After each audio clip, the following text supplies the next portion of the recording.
बिल्कुल सही सवाल पूछा है परजाई जी ने। जी आप चलिए मेरे साथ। मुझे छोड़िए, कुछ चलेगा नहीं। गुड़िया चलिए चलिए।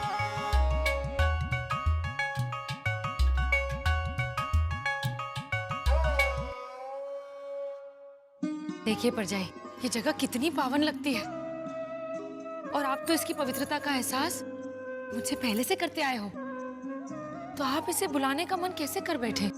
पता है, एक बार रात को हम यहाँ आंगन में बुट्टा सेक रहे थे और मोटा भाई हमारे लिए गाना गा रहे थे, तो ऐसा लगा कि जहाँ इस पूरे शहर में लोगों के पास सांस लेने की जगह नहीं है, वहां हम सब आजादी से जी रहे हैं। ऊपर जाइए, जी ऊपर टॉप फ्लोर से हम दुनिया को देखें, इससे अच्छा तो दुनिया हमें ऊपर से देखकर कहे कि काश हमारे पास भी ऐसा घर होता, ऐसा आंगन होता। और ये इस जगह का सत्य या कुछ भी कह लो हाँ भाभी, लेकिन आस पड़ोस का हर एक बच्चा यहीं खेलने आता है। और उन खेलते हुए बच्चों को गौर से देखोगे ना आप, तो आपको लगेगा कि उस टोली का हर एक बच्चा गोकुल में खेलता हुआ बाल कन्हैया है। अरे ये तो हमारी संस्कृति है। और इसका सौदा करना मतलब अपनी आस्था, अपने आप का सौदा करना है जी। और हमारी आस्था का जवाब दिया है कुलदेवी माँ कई बार। 2 साल पहले की नवरात्रि भूल गई आप?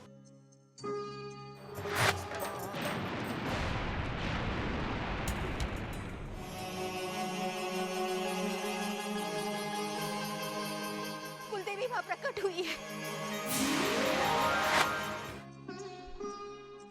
हर बार हमने कुलदेवी माँ की गोद में मन्नत मांगी है और उन्होंने हमें आशीर्वाद ही दिया है भाभी। ईश्वर ने हमें सब कुछ दिया इस घर में, और क्या हम उनसे ही उनका छोटा सा निवास स्थान छीन ले?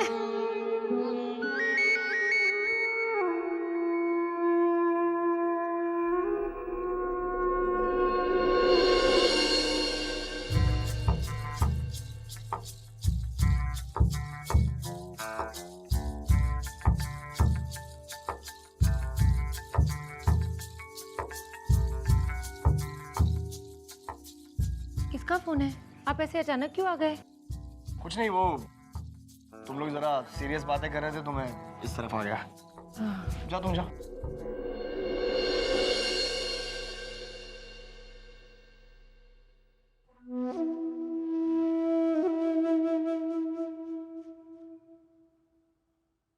भाभी, मुझसे कोई भूल चूक हो गई हो तो मुझे माफ करना। हाँ,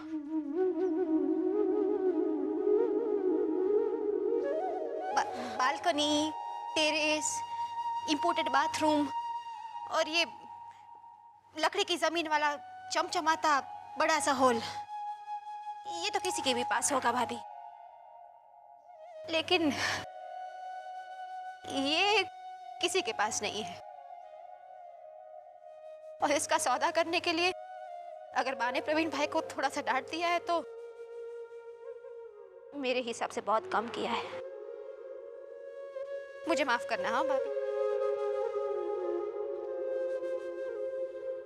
हमारी संस्कृति, हमारी आस्था, ये सब कहने सुनने को बहुत अच्छा लगता है, पर उसी आस्था पर धूल पड़ रही है। देखो।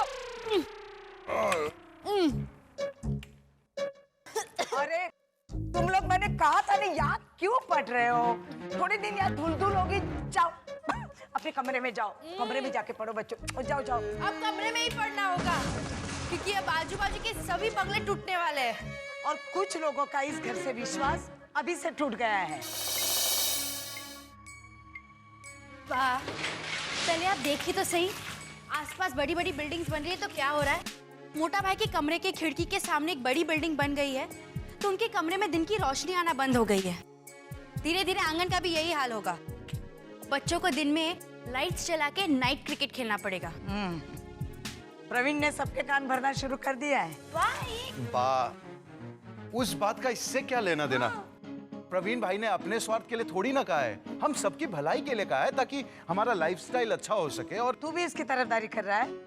हाँ, क्योंकि बात जायज है। आस पड़ोस वाले क्या पागल है जो अपने बंगले बिल्डर्स को बेच रहे हैं? वो लोग उस बंगले के मालिक है, प्रवीण इस बंगले का मालिक नहीं है। हाँ तो प्रवीण भाई गुणवंती मामी से बात करना चाहते हैं तो आप क्यों मना कर रही है? वो किसी को लालच देकर अपना काम करवाएगा तो मैं तो मना करूंगी। तुम लोग समझते क्यों नहीं? कृष्ण विला, ये कुएं वाला मकान पहचान है हमारी। लोग कहते कि वो घर देखो, ऐसा घर होना चाहिए। अपनी सालों पुरानी पहचान हम बदल दें।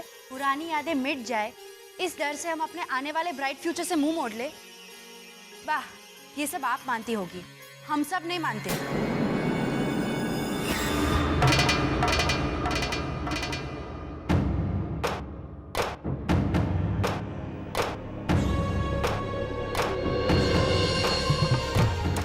इस हम सब में और कौन कौन है?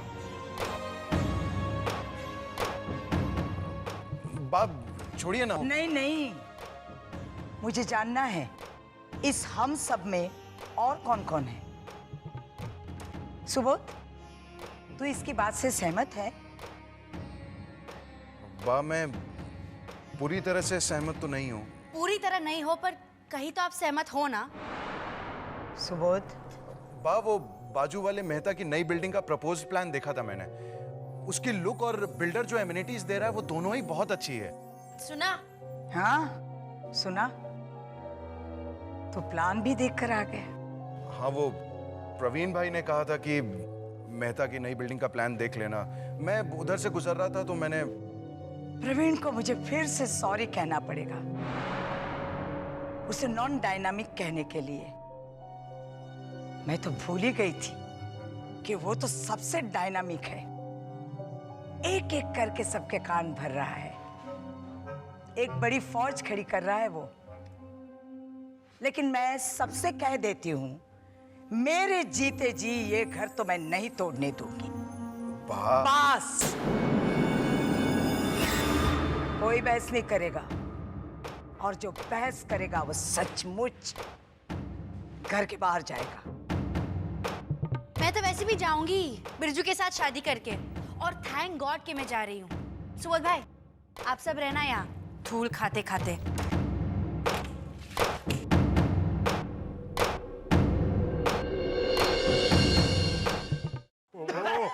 क्या करा मोहब्बत? कितना कचरा इकट्ठा किया है इस रूम में।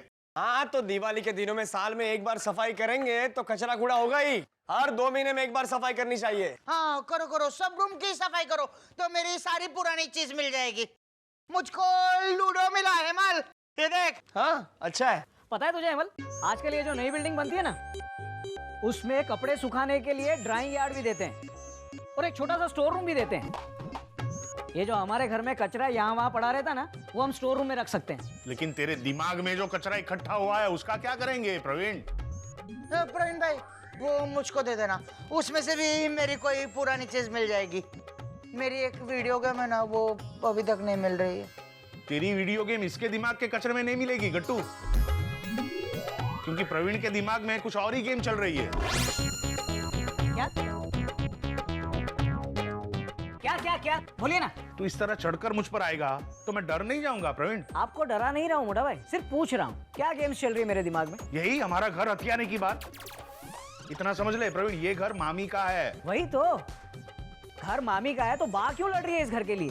प्रवीण, मोटा भाई, मैं सबकी लाइफस्टाइल सुधारना चाहता हूँ, सबको थोड़ा और सुखी देखना चाहता हूँ। इसमें कौन सी गेम? Video game. तो प्रवीण भाई, ये पानी की बाल्टी और ये पोछा। Thanks thanks. क्या हुआ? ऐसे थैंक्स क्यों कह रहे हैं आप? तकलीफ हो रही है ना इसलिए। दिवाली के दिनों में मजदूर की तरह काम करते रहो। सिर्फ हाँ हाँ करने से कुछ नहीं होने वाला मोटा भाई। मिट्टी साफ नहीं होगी। घर की औरतों को एक वैक्यूम क्लीनर लाकर नहीं दे सकते हम, मिडिल क्लास कहीं के। सॉरी लीला भाभी, कुएं के मेंढक बन के जीते रहेंगे हम। कोई हमें हाथ में लेकर समंदर में ले जाना चाहे, फिर भी उछलकर कुएं में ही जाएंगे। खुश हैं जो भी मिला है उससे। मोटा भाई, अरमान भी कोई चीज होती है। लीला भाभी से पूछिए, बेंगलोर जाने का कितना मन था इनका। आपको भी लग रहा था कि शायद वो जिद करेंगी जाने की, लेकिन इन्होंने मना कर दिया क्योंकि वो फैमिली के साथ रहना चाहती थी। अगर लीला भाभी ये कर सकती है तो क्या बा एक छोटा सा सेक्रीफाइस नहीं कर सकती? कम से कम सबके थोड़े तो अरमान पूरे हों। देख प्रवीण, इस घर में जो भी है, जितना भी है, हम जिस तरह भी रह रहे हैं, लीला उससे खुश है, समझा तू? वो आप तय मत कीजिए, लीला भाभी से पूछिए। रहने दीजिए प्रवीण भाई, सबकी अलग अलग सोच होती है। एक मिनट लीला, एक मिनट। सबकी अलग अलग सोच मतलब तुम कहना क्या चाहती हो? बोलो। ये नहीं बोलेगी मोटा भाई, घर की कोई बहू नहीं बोलेगी, क्योंकि संस्कार के नाम पे ताले लगा दिए हमने इनके मुंह पे। मोटा भाई, हमने इनके सपनों के बारे में कभी सोचा भी नहीं, तो पूरा करना तो बहुत दूर की बात। खुशी का ऐसा बुलबुला रचाया हमने हमारे आसपास कि ये लोग भी मान बैठे हैं कि हम ऐसे ही खुश थे, हैं और रहेंगे। मोटा भाई, ये मकान अगर हमने बिल्डर को बेच दिया तो इतने पैसे मिलेंगे कि अगर ऐसा किया तो प्रॉब्लम क्या है, नुकसान क्या है, बताना हेमल। मैं प्रवीण भाई की बात से सहमत हूँ। डिंपल के पापा, हमने कभी मांगा नहीं, इसका ये मतलब नहीं कि हमने कभी चाहा भी नहीं। अब तो आदत सी पड़ गई है, जब लक्ष्मी टीका लगाने आती हैं तभी हम लोग अपना मुंह धोने जाते हैं।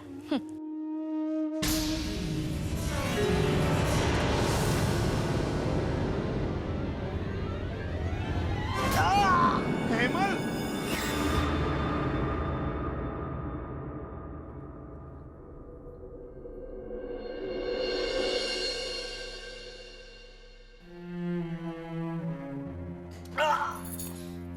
बहुत दुख रहा है जी। लीला भाभी अभी हल्दी वाला दूध लेकर आ रही है, उसके 15 मिनट के बाद ये पेन किलर ले लेना। मतलब दूध लाने के या दूध पीने के 15 मिनट बाद? इस वक्त ये क्लियर करना जरूरी है। वही तो, मरते मरते बचा है हेमल। ए, तू बड़ा चढ़ा के मत बोल। हाँ, इतना भी नहीं लगा है। लग सकता था हर्षद, ये तो हमने उसे वहां से हटा दिया, वरना गट्टू से पूछना। ए गट्टू, बता क्या हुआ था वहां? वहां पर है ना, मुझको ये बेचकी मिली जैसी, और लीडो मिला। गट्टू, हेमल के साथ क्या हुआ था ये बता। हेमल को कुछ नहीं मिला, पचका हो गया उसका। गट्टू चुप। मैं बताती हूँ क्या हुआ। छत का एक हिस्सा हेमल भाई के सर पे गिरा। अगर हम उन्हें उसी वक्त वहां से नहीं हटाते तो एक और बड़ा हिस्सा आकर गिर जाता उनके सर पर। ये मकान अब बहुत कमजोर हो गया है। मकान कमजोर नहीं हुआ है, तुम लोगों की सोच कमजोर और खोखली हो गई है। दिमाग जो आज तक इस घर में नहीं लग पाई, वो तुम लोगों के दिमाग में लग गई, और उसे लगाने वाला ये है ये। हाँ भाई हाँ, हमारे दिमाग खोखले हैं और हम बेवकूफ हैं बस। नहीं, तू बेवकूफ नहीं है बेटा, तू तो बहुत चालाक है। तूने सबकी सोच पर वार करना शुरू किया है। लीला ने कहा कि मकान कमजोर हो गया है, तो हर्षद ने भी हाँ में सर हिलाया। नहीं, मुझे सफाई नहीं चाहिए, क्योंकि सच क्या है ये मैं साबित करूंगी। गट्टू, दिवाली के रिपेयर के लिए वो कॉन्ट्रैक्टर आया था, उसने प्रवीण से क्या कहा बता तो तू।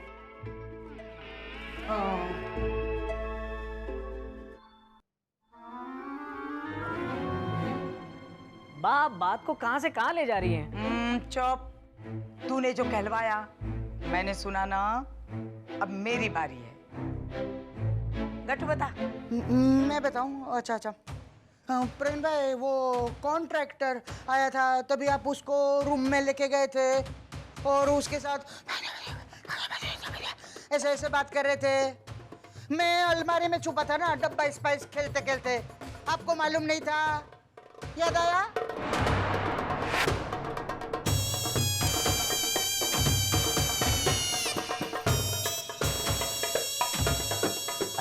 सच सच बताइए, घर की कंडीशन कैसी है? एकदम फर्स्ट क्लास। धीरे बोलिए ना। क्यों? अरे भाई, मकान कमजोर हो तो लोग धीरे धीरे बात करते हैं ताकि म्यूनिसिपैलिटी वालों को पता ना चले। आपके घर की तो एक एक ईंट मजबूत है। ऐसा आपको लगता होगा, मुझे सच बताइए, क्या आपने पूरे मकान का इंस्पेक्शन ठीक से किया है? अरे बिल्कुल किया है भाई, बिल्कुल किया है। अरे पुराने जमाने का मकान है ना, इसलिए मजबूत है। हाँ, क्या कंस्ट्रक्शन है। अच्छा मुझे एक बात बताइए ना, हाँ। प्लीज, क्या आप अपनी रिपोर्ट में ऐसा लिख सकते हैं कि ये मकान कमजोर है? कुछ क्या बात कर रहे हैं प्रवीण भाई? ऐसे कैसे लिख दूं कमजोर है? गोदावरी बहन ने दुनिया देखी है, उन्हें पता नहीं चलेगा क्या? हाँ, लीकेज की वजह से कुछ कुछ जगह पे छत कमजोर हो गई है, पर वो रिपेयर हो सकती। बाकी अगले 25 साल तक इस मकान की एक ईंट तक हिल नहीं सकती। अच्छा ठीक है, आप अपना एस्टिमेट भेज दीजिए, हम लोग आपस में मशवरा करके तय कर लेंगे कि क्या करना है। ठीक है। हे भगवान, छत का एक आध हिस्सा गिरा दे, मेरा काम बन जाएगा। मैं कह पाऊंगा कि ये मकान कमजोर है। एक हिस्सा गिरा दे भगवान।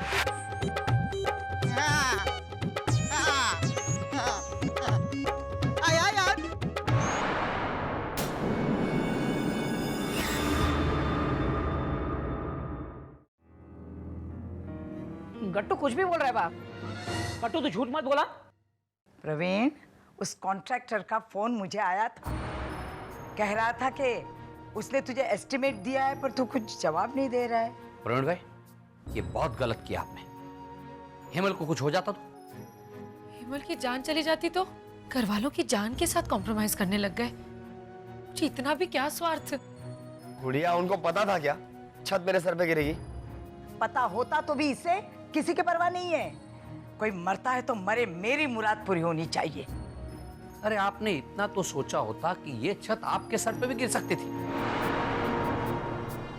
गट्टू काका, ए आया! हाँ। लाइफस्टाइल बदल जाएगी, ये हो जाएगा, वो हो जाएगा, ऐसा कह कर धीरे धीरे सबको उकसा रहा है। आप मुझ पर गलत इल्जाम लगा रही हैं।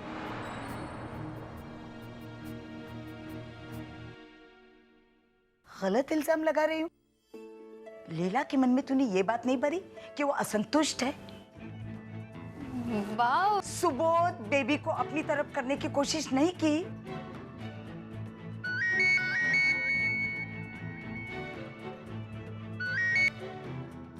हेलो। हाँ, मैं अभी बात नहीं कर सकता, बाद में बात करता हूँ। यहां तक के हेमल के कान भी तूने भरे। क्यों सबके मन में नई बिल्डिंग के सपने भर रहा है? क्योंकि बाबा भाई बिल्डर ने जो ऑफर दिए ना बा, वो सुन के आपको भी लगेगा कि यहाँ बिल्डिंग बननी ही चाहिए।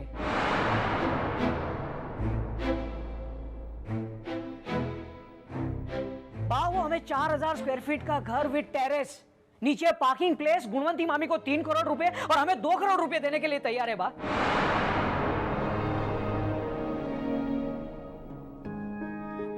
प्रवीण, तूने बाबा भाई बिल्डर से बात भी कर ली? हाँ बा, वो कहता है कि ये जगह सोने की खान है।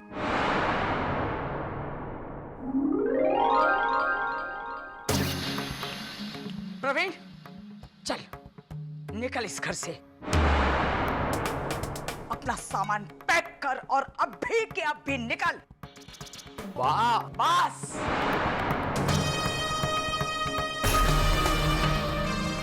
प्रवीण, मैंने कहा वो तूने सुना नहीं? अपना सामान पैक कर और निकल इस सोने की खान से।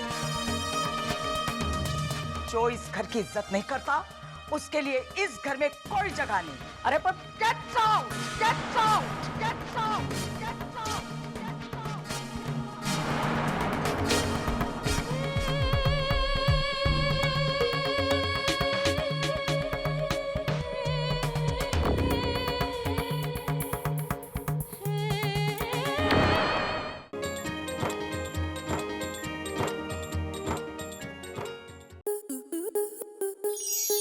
स्टार प्लस के ऐसे ही और बेहतरीन लम्हे देखने के लिए सब्सक्राइब करें हमारे YouTube चैनल को।